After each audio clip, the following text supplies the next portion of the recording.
ओम श्री गणेशाय नमः। दोस्तों, श्रावण मास में जितना महत्व सोमवार का होता है उतना ही मंगलवार का भी होता है। यह पूरा महीना भगवान भोलेनाथ को अति प्रिय है। जिस प्रकार श्रावण मास के सोमवार में भगवान शिव को प्रसन्न करने के लिए व्रत रखा जाता है, उसी प्रकार श्रावण मास के मंगलवार के दिन माता गौरी के व्रत का विधान है। दोस्तों, मंगला गौरी का व्रत हर साल श्रावण मास के मंगलवार के दिन रखा जाता है। ऐसे में सावन में आने वाली सभी मंगलवार का विशेष महत्व होता है। इस व्रत को सुहागिन महिलाएं और कुंवारी कन्याएं दोनों ही रखती है। यह व्रत माता पार्वती को समर्पित है। मंगला गौरी व्रत को बहुत ही शुभ फलदायी बताया गया है। दोस्तों, मंगला गौरी व्रत की शुरुआत मंगलवार 23 जुलाई से होगी। पहला मंगला गौरी व्रत 23 जुलाई को रखा जाएगा। इस बार कुल 4 मंगला गौरी व्रत होंगे। इस दिन माता पार्वती की विशेष पूजा अर्चना की जाती है। सुहागिन महिलाएं अखंड सौभाग्य की प्राप्ति के लिए इस व्रत को रखती है, जबकि वही कुंवारी कन्याएं अच्छे वर की कामना के लिए इस व्रत को रखती है। दोस्तों, इस बार 4 मंगला गौरी व्रत पड़ेंगे। पहला 23 जुलाई को, दूसरा 30 जुलाई को, तीसरा 6 अगस्त को और चौथा 13 अगस्त को। दोस्तों, मंगला गौरी का व्रत महिलाएं अखंड सौभाग्य के लिए रखती है। साथ ही घर परिवार में सुख शांति और समृद्धि बनी रहे, इसके लिए भी यह व्रत रखा जाता है। ऐसा कहा जाता है कि इस व्रत को रखने से पति पत्नी के बीच के रिश्ते मधुर होते हैं। इसके अलावा संतान सुख की प्राप्ति के लिए भी यह व्रत किया जाता है। यदि किसी कन्या के विवाह में बाधाएं आ रही है, मांगलिक दोष है, तो भी वह इस व्रत को रख सकते हैं। मंगला गौरी व्रत के दिन सुबह जल्दी उठकर स्नान आदि के बाद व्रत का संकल्प ले। इसके बाद भगवान शिव के मंदिर में जाकर शिवलिंग पर जल चढ़ाए और माता गौरी के सामने घी का दीपक जलाकर रखे। इसके बाद पति और पत्नी दोनों मिलकर भगवान शिव को पहले वस्त्र अर्पित करें। इसके बाद माता गौरी को श्रृंगार का सामान चढ़ाए। इस बात का ध्यान रखें कि माता पार्वती को 16 श्रृंगार का पूरा सामान अर्पित करें। साथ में अक्षत, फूल, फल और मिठाई का भोग लगाए। अंत में धूप, दीप, नैवेद्य आदि चढ़ाए। इसके बाद दोनों पति पत्नी माता पार्वती और भगवान शिव की परिक्रमा करें। अंत में मंगला गौरी व्रत कथा का पाठ भी करें। शाम में आप फलाहार कर सकते हैं। आइए दोस्तों, अब हम श्रवण करें मंगला गौरी व्रत कथा। दोस्तों, भगवान सदाशिव ने श्री सनत कुमार से कहा कि अब मैं मंगलवार के व्रत का महात्म्य सुनाऊंगा। ध्यान पूर्वक सुनो। इस व्रत के कहने से वैधव्य का नाश होता है। विवाह उत्तर 5 वर्ष तक इस व्रत को करना चाहिए। इस व्रत का नाम मंगला गौरी व्रत है। यह व्रत ताप का नाश करने वाला है। विवाह के पश्चात पहले मंगलवार के दिन इस व्रत को आरंभ करना चाहिए। पुष्प मंडप का निर्माण करके उसे कदले स्तंभों से शोभित करना चाहिए। उसे अनेक प्रकार के सुंदर वस्त्रों तथा फलों से सजाना चाहिए। मंडप में देवी की सोने की प्रतिमा बनवाकर स्थापित करनी चाहिए। यदि सोने की प्रतिमा बनवाने की शक्ति न रखता हो तो अपनी शक्ति के अनुसार किसी अन्य धातु की प्रतिमा बनवाकर स्थापित करनी चाहिए। इसके बाद इस प्रतिमा का अर्चन करना चाहिए। उस मंगला गौरी की प्रतिमा का 16 उपचारों तथा 16 दूर्वा दलों से और 16 चिरचिरा दलों से, 16 चावल तथा 16 चने की दाल के दानों से अर्चन करना चाहिए। 16 बत्तियों का एक दीपक होना चाहिए अथवा 16 दीप जलाकर भक्ति द्वारा दही तथा चावलों का नैवेद्य समर्पण करना चाहिए। देवी की मूर्ति के पास सिल्लोरा रखना चाहिए। इस तरह 5 वर्ष तक व्रत करना चाहिए। फिर उद्धापन करके माता को वायना देना चाहिए। अब वायना के संबंध में सुनो। मंगला गौरी की एक पल सोने की प्रतिमा बनवानी चाहिए या आधे से आधे पल की प्रतिमा बनवानी चाहिए। अपनी शक्ति के अनुसार सोने अथवा चांदी के घड़े को चावल से भरना चाहिए। उस घड़े के ऊपर पहनने के कपड़े या चोली रखनी चाहिए। उसके ऊपर मंगला गौरी की प्रतिमा रखनी चाहिए। देवी की नजदीक, जैसा कि मैं ऊपर भी कहा आया हूँ, सिल लोढ़ा रखना चाहिए। यह सिल लोढ़ा चांदी का होना चाहिए। इस प्रकार माता के लिए वायना देना चाहिए। फिर 16 सुहागन ब्राह्मणियों को भोजन करवाए। हे सनत कुमार, इस प्रकार व्रत करने से 7 जन्म तक अटल सौभाग्य तथा पुत्र पौत्र एवं संपत्ति आदि सब अपने आप प्राप्त हो जाया करते हैं। सनत कुमार ने भगवान श्री सदाशिव से पूछा कि प्रभु, इस व्रत को पहले पहल किसने किया था और उसके करने से किस फल की प्राप्ति हुई थी? कृपया करके आप मुझे इस व्रत के संबंध में इस प्रकार बतलाए जिससे इस व्रत में मेरी श्रद्धा हो जाए। भगवान श्री सदाशिव ने कहा कि हे सनत कुमार, प्राचीन काल में कुरु देश में श्रुतकीर्ति नामक एक राजा शास्त्र ज्ञाता, कीर्तिमान तथा शत्रु रहित था। वह 64 कलाओं का जानने वाला और धनुर्विद्या में निपुण था। उसके यहाँ संसार की किसी वस्तु की कमी न थी। कमी थी तो केवल एक संतान की। संतान प्राप्ति के लिए वह दिन रात यत्न करता रहता था। उसने संतान के लिए देवी की आराधना भी की। एक दिन देवी ने उसकी आराधना से प्रसन्न होकर उसे साक्षात दर्शन दिए और कहा कि हे श्रुतकीर्ति, वर मांगो। राजा श्रुतकीर्ति ने कहा कि माँ, यदि आप मुझ पर प्रसन्न हैं तो मुझे एक पुत्र दे। आपकी कृपा से मेरे यहाँ धन धान्य आदि किसी चीज की भी कमी नहीं है। बस एक पुत्र सुख को छोड़कर मेरे यहाँ सब आनंद है। राजा के वचन सुनकर देवी मुस्कुराई और उसने कहा कि राजन, तुमने एक दुर्लभ वस्तु की याचना की है, फिर भी तुमको पुत्र अवश्य दूंगी। लेकिन तुम मेरी बात को ध्यान देकर सुनो। तुम्हारे यहाँ जो पुत्र होगा वह अत्यंत गुणवान भी होगा, किंतु वह 16 वर्ष से अधिक नहीं जिएगा। हाँ, यदि एक सुंदर और विद्याहीन पुत्र होगा तो वह बहुत समय तक जीवित रहेगा। देवी की बात सुनकर राजा चिंताग्रस्त हो गया। उसने अपनी रानी से बात की और फिर उसके बाद से गुणी संपूर्ण लक्षण युक्त 16 वर्ष की आयु वाला पुत्र मांगा। देवी ने कहा कि राजन, मेरे मंदिर के मुख्य द्वार पर आम का पेड़ है। मेरी आज्ञा है कि तुम उस पेड़ से एक आम तोड़कर अपने रानी को खाने के लिए दो। उसको खाने से रानी को असमय गर्भ रहेगा। राजा ने प्रसन्न होकर देवी के मंदिर के मुख्य द्वार पर जो आम का पेड़ था वहां से एक आम तोड़कर अपने पत्नी को खाने के लिए दिया। रानी ने देवी के आदेश अनुसार फल को खाया और 10 माह के पश्चात उसके यहाँ देवपुत्र तुल्य पुत्र पैदा हुआ। हर्ष शोक से संपन्न राजा ने राजकुमार का जागकर्म आदि संस्कार करवाया और भगवान सदाशिव का ध्यान धरकर उसका नाम चिरायु रखा। लड़का अपने माता पिता के देखरेख में चांद की तरह बढ़ने लगा। दिन बीतते चले गए और उसका 16वां वर्ष आरंभ हो गया। राजा रानी को चिंता सताने लगी। राजा ने सोचा कि मैंने यह पुत्र बड़े कष्ट से प्राप्त किया है, अपने आंखों से मैं इसकी मृत्यु कैसे देख सकूंगा। यह विचार करके उसने राजकुमार को उसके मामा के साथ काशी भेज दिया। जाने के समय रानी ने अपने भाई से कहा कि तुम कार्पेटिक वेश धारण करके राजकुमार को काशी ले जाओ। मैंने इसके जन्म से पूर्व भगवान श्री सदाशिव से प्रार्थना की थी कि प्रभु, पुत्र प्राप्ति पर मैं उसे जगतपति की यात्रा के लिए भेजूंगी। तुम इसको इसी समय काशी ले जाओ। इसके देह प्राण की रक्षा करना। रानी का भाई अपनी बहन की बात सुनकर भांजे को साथ लेकर काशी चला गया। कई दिन की यात्रा के पश्चात वह आनंद नगर पहुंचा। वहां पर वीरसेन नामक राजा राज्य करता था, जो कि शास्त्र ज्ञाता, कीर्तिमान और शत्रु रहित था। उस राजा की कन्या मंगला गौरी अपने रूप लावण्य के कारण चहु ओर प्रसिद्ध थी। मानो वह राजकुमारी आकाश के चांद की तुलना में धरती का चांद थी।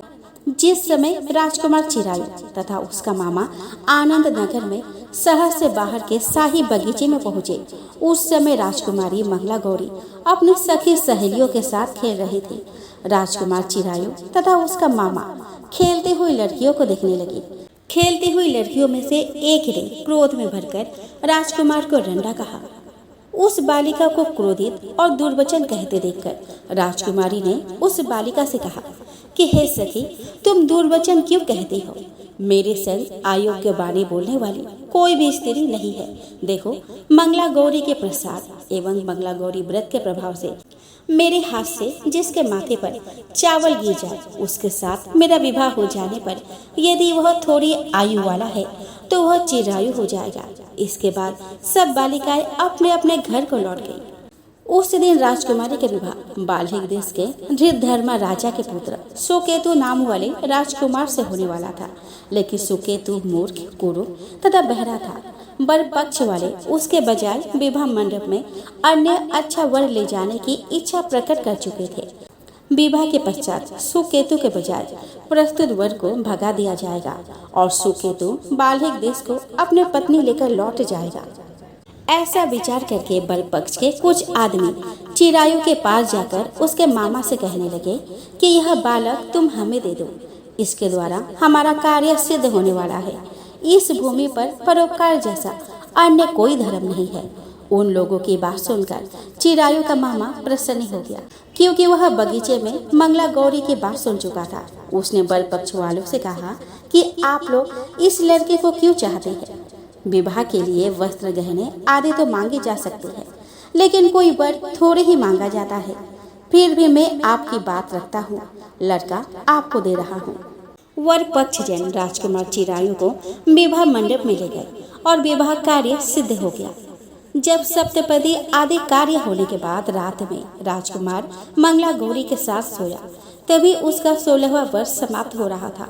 ठीक उसी समय काल सांप के रूप में वहां आया। संजोग बस उसी समय राजकुमारी की नींद खुल गई और वह सांप को देखकर मारे भय के कांपने लगी। फिर उसने भय त्याग कर सांप की पूजा की, पीने के लिए उसे बहुत सा दूध दिया, प्रार्थना की, दीन बानी से उसकी स्तुति की।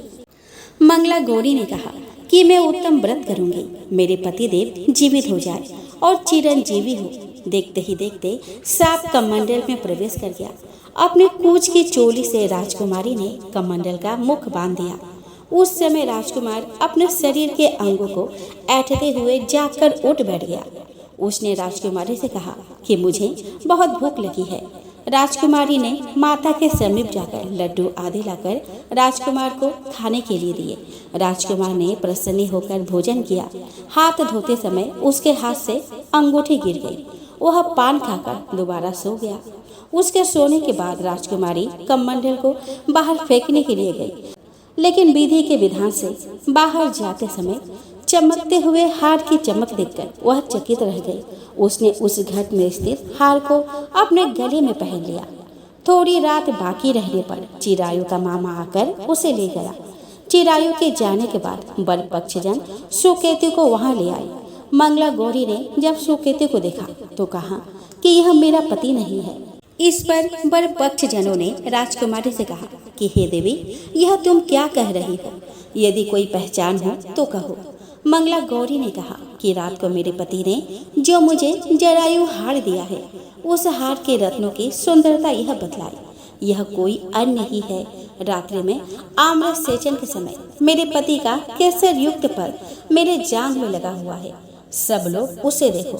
रात के समय मेरे और मेरे पति के बीच जो बातचीत हुई है और हमने क्या भोजन किया था, यह भी बतलाए, तो यह मेरा पति होगा। मंगला गौरी की बात सुनकर वर पक्ष जनों ने कहा कि ठीक है, लेकिन सुकेतु उपरोक्त प्रश्नों में से किसी एक का भी उत्तर नहीं दे सका। इस पर कन्या पक्ष वालों ने उसके साथ राजकुमारी को भेजने से इनकार कर दिया और वर पक्षजन अपना सा मुंह लेकर जैसे आए थे वैसे ही लौट गए। मंगला गौरी के पिता महाराजा वीरसेन ने प्रसन्न होकर एक महान यज्ञ रचाया। उसने यह भी सुना था कि वर पक्षजन किस प्रकार अपने कुरूप राजकुमार के बजाय किसी अन्य सुंदर युवक से विवाह के मंडप में ले आए थे और उसके साथ मंगला गौरी का विवाह हुआ था। अब मंगला गौरी राजमहल के बरामदे में एक चिक के ओट में बैठ गई और प्रत्येक आते जाते यात्री को देखने लगी ताकि उनमें कहीं उसे चिरायु दिखाई दे। उधर चिरायु भी अपने ससुराल का हाल जानने के लिए अपने मामा के साथ वहां आ पहुंचा।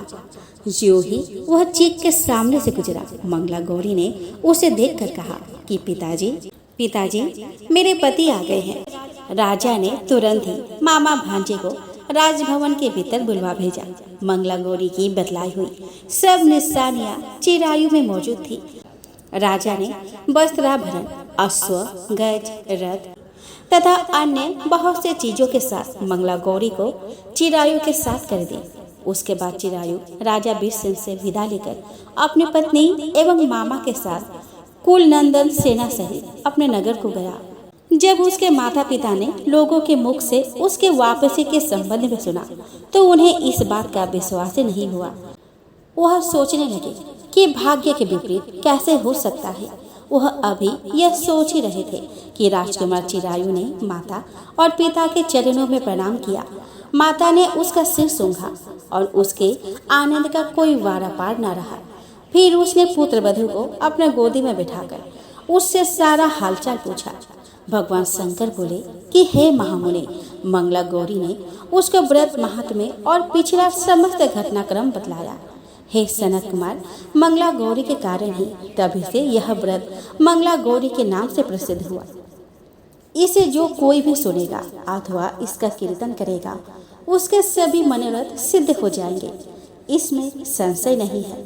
श्री सूत जी बोले कि हे ऋषिगण, भगवान शंकर ने सनत कुमार से इस व्रत को कहा और वह इस कार्य की सिद्धि वाले व्रत को सुनकर गदगद हो गए। उनको इसके सुनने से परम आनंद की प्राप्ति हुई। दोस्तों, एक पौराणिक कथा के अनुसार माँ कमला देवी या माता लक्ष्मी की कहानी ऋषि दुर्वासा और भगवान इंद्र के बीच मुलाकात से शुरू होती है। एक बार ऋषि दुर्वासा बहुत सम्मान के साथ इंद्र को फूलों की माला भेंट करते हैं। भगवान इंद्र फूल लेते हैं और विनम्रता पूर्वक उन्हें अपने गले में डालने के बजाय वह माला को अपने हाथी ऐरावत के माथे पर रख देते हैं।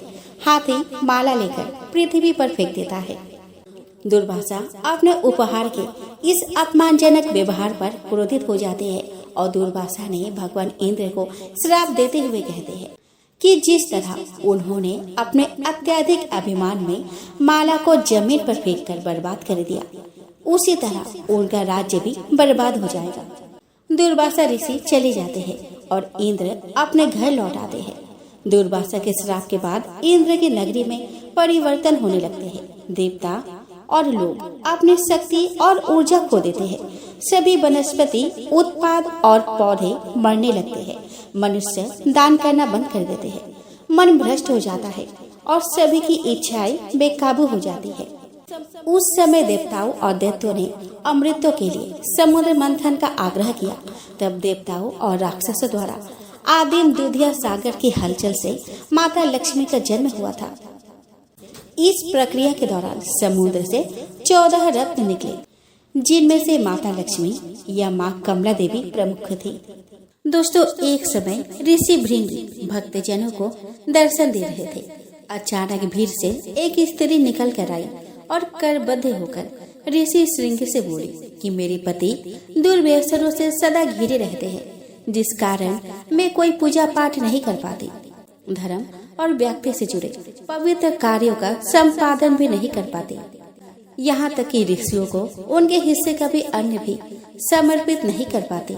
मेरे पति मांसाहारी है, जुआरी है, लेकिन मैं माँ दुर्गा की सेवा करना चाहती हूँ। उनकी भक्ति साधना से अपने और परिवार के जीवन को सफल बनाना चाहती हूँ। ऋषि श्रृंगी महिला के भक्तिभाव से बहुत प्रभावित हुए।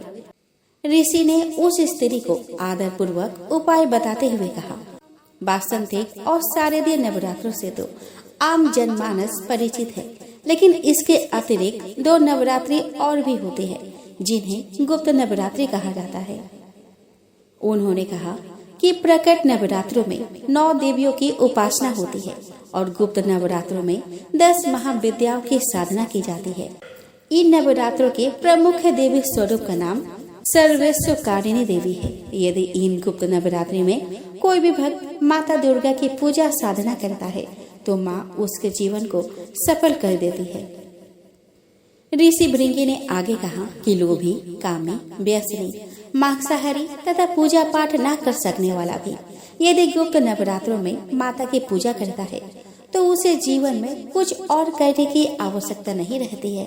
उस स्त्री ने ऋषि भृंगी के वचनों पर पूर्ण श्रद्धा करते हुए गुप्त नवरात्रि की पूजा की।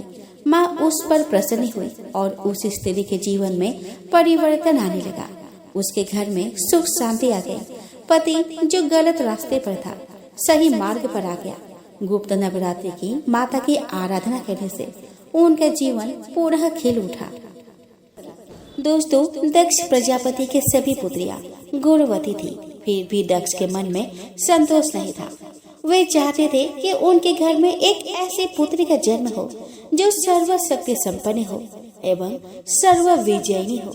अतः दक्ष एक ऐसे ही पुत्री के लिए तप करने लगे। तप करते करते अधिक दिन बीत गए तो भगवती आद्या ने प्रकट होकर कहा कि मैं तुम्हारे तप से प्रसन्न हूँ। तुम किस कारण तप कर रहे हो? दक्ष ने तप करने का कारण बताया तो माँ बोली कि मैं स्वयं पुत्री के रूप में तुम्हारे यहाँ जन्म धारण करूंगी। मेरा नाम होगा सती। मैं सती के रूप में जन्म लेकर अपने लीलाओं का विस्तार करूंगी। फलतः भगवती आद्या ने सती रूप में दक्ष के यहाँ जन्म लिया। सती दक्ष की सभी पुत्रियों में सबसे अलौकिक थी। सती ने बाल्यावस्था में ही कई ऐसे अलौकिक आश्चर्यचकित करने वाले कार्य कर दिए थे जिन्हें देखकर स्वयं दक्ष को भी विस्मय होता था। जब सती विवाह योग्य हुई तो दक्ष को उनके लिए वर की चिंता होने लगी। उन्होंने ब्रह्मा जी से इस विषय में परामर्श किया। ब्रह्मा जी ने कहा कि सती आद्या के अवतार है। आद्या आदि शक्ति और शिव आदि पुरुष है। अतः सती के विवाह के लिए शिव ही योग्य और उचित वर है। दक्ष ने ब्रह्मा जी की बात मानकर सती का विवाह भगवान शिव के साथ कर दिया। सती कैलाश में जाकर भगवान शिव के साथ रहने लगी। भगवान शिव दक्ष के दामाद थे, किंतु किसी वजह से दक्ष के हृदय में भगवान शिव के प्रति बैर और विरोध भाव पैदा हो गया था।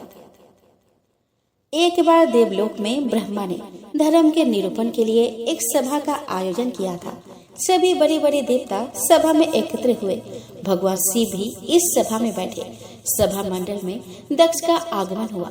दक्ष का आगमन पर सभी देवता उठ खड़े हो गए, पर भगवान शिव खड़े नहीं हुए। उन्होंने दक्ष को प्रणाम भी नहीं किया। फलतः दक्ष ने अपमान का अनुभव किया। केवल यही नहीं, उनके हृदय में भगवान शिव के प्रति ईर्ष्या की आग जल उठी। वे उनसे बदला लेने के लिए समय और अवसर की प्रतीक्षा करने लगे। एक बार सती और शिव कैलाश पर्वत पर बैठे हुए परस्पर वार्तालाप कर रहे थे। उसी समय आकाश मार्ग से कई विमान कनखल की ओर जाते हुए दिखाई पड़े। सती ने उन विमानों को देखकर भगवान शिव से पूछा कि प्रभु, यह सभी विमान किसके हैं और कहाँ जा रहे हैं? भगवान शंकर ने उत्तर दिया कि आपके पिता ने बड़े यज्ञ का आयोजन किया है। समस्त देवता और देवांगनाएं इन विमानों में बैठकर उसी यज्ञ में सम्मिलित होने के लिए जा रहे हैं। इस पर सती ने दूसरा प्रश्न किया कि क्या मेरे पिता ने आपको यज्ञ में सम्मिलित होने के लिए नहीं बुलाया? भगवान शंकर ने उत्तर दिया कि आपके पिता मुझसे बैर रखते हैं, फिर वे मुझे क्यों बुलाने लगे? सती मन ही मन सोचने लगी और फिर बोली कि यज्ञ के इस अवसर पर अवश्य मेरी सभी बहनें आएंगी। उनसे मिले हुए बहुत दिन हो गए। यदि आपकी अनुमति हो तो मैं भी अपने पिता के घर जाना चाहती हूँ। यज्ञ में सम्मिलित हो लूंगी और बहनों से भी मिलने का शुभ अवसर मिलेगा।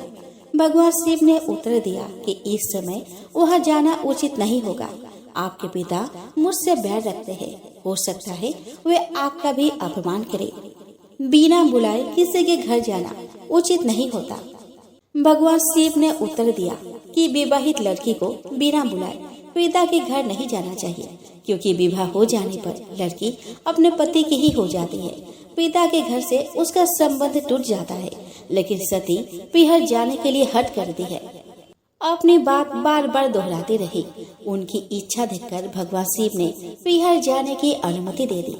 उनके साथ अपना एक गण भी साथ में भेज दिया। उस गण का नाम वीरभद्र था। सती वीरभद्र के साथ अपने पिता के घर गई। घर में सती से किसी ने भी प्रेम पूर्वक वार्तालाप नहीं किया। दक्ष ने उन्हें देखकर कहा कि तुम क्या यहाँ मेरा अपमान कराने आई हो? अपनी बहन को तो देखो, वे किस प्रकार भांति भांति के अलंकारों और सुंदर वस्त्रों से सुसज्जित है। तुम्हारे शरीर पर मात्र बाघंबर है। तुम्हारा पति शमशानवासी और भूतों का नारक है। वह तुम्हें बाघंबर छोड़कर और पहना ही क्या सकता है। दक्ष के कथन से सती के हृदय में पश्चाताप का सागर उमड़ पड़ा। वे सोचने लगी कि उन्होंने यहाँ आकर अच्छा नहीं किया। भगवान ठीक ही कह रहे थे, बिना बुलाए पिता के घर भी नहीं जाना चाहिए।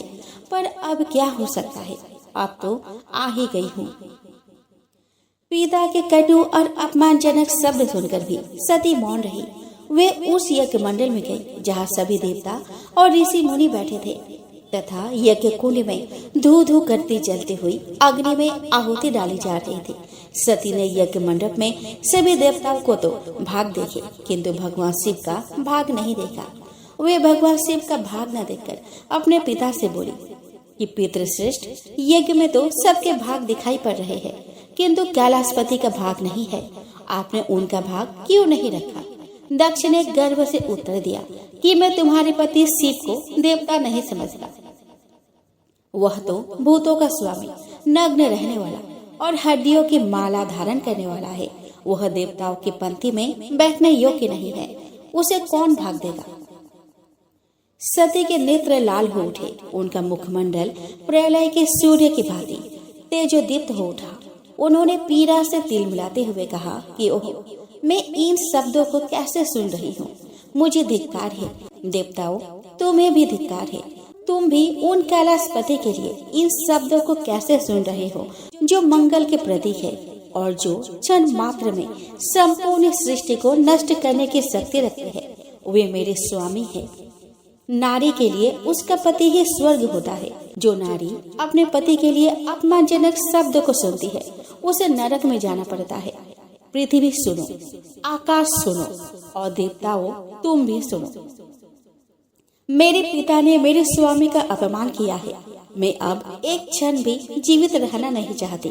सती अपने कथन को समाप्त करती हुई यज्ञ के कुंड में कूद पड़ी। जलती हुई आहुतियों के साथ उनका शरीर भी जलने लगा।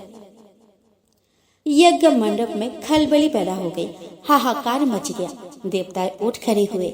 वीरभद्र क्रोध से कांप उठे। वे उछल उछल कर यज्ञ का विध्वंस करने लगे। यज्ञ मंडप में भगदड़ मच गई। देवता और ऋषि मुनि भाग खड़े हुए।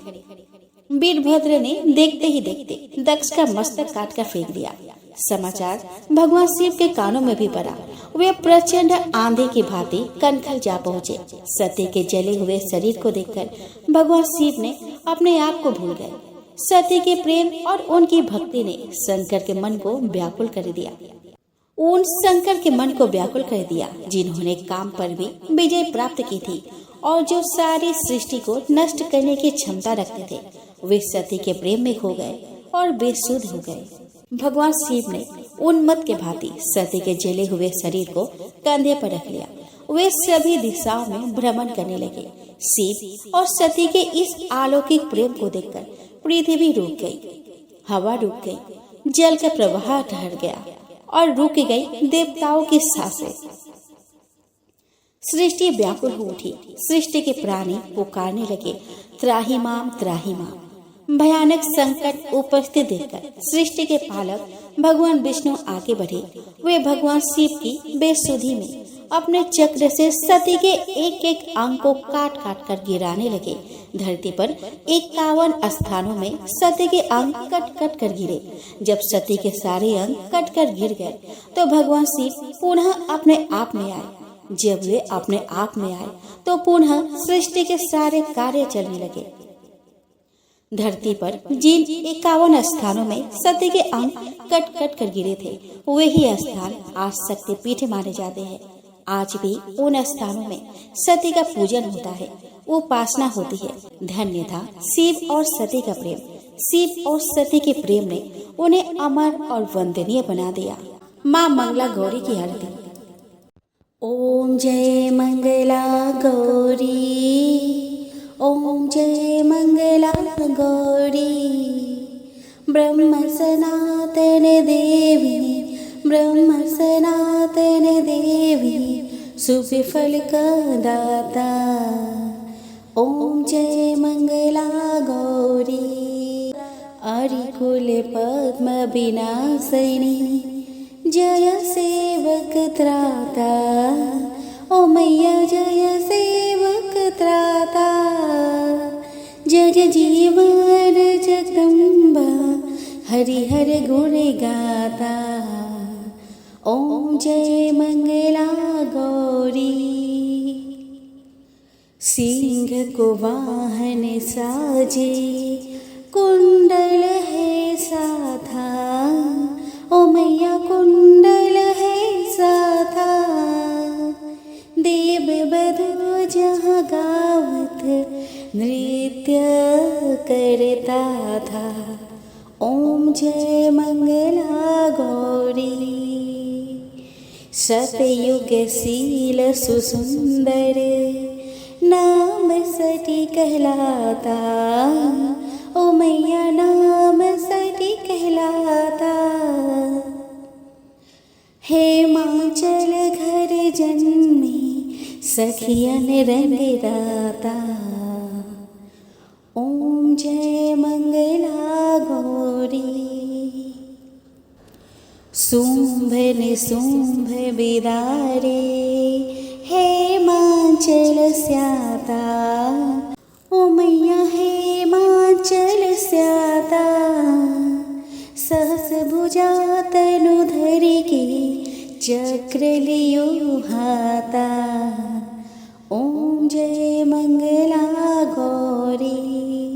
सृष्टि रूप तु ही जननी शिव संग रंग रताए। ओ मैया शिव संग रंग रताए। नंदी भृंगी बिन लाही सारा मद माता। ओम जय मंगला गौरी। देवन अर्ज करत हम जीत को लाता। ओ मैया हम जीत को लाता। गावत दे दे ताली मन में रंग राता। ओम जय मंगला गौरी। मंगला गौरी माता की आरती जो कोई गावे। सदा सुख और संपत्ति निश्चय वो पावे। ओम जय मंगला गौरी। तो प्रेम से बोलो मंगला गौरी माता की जय हो।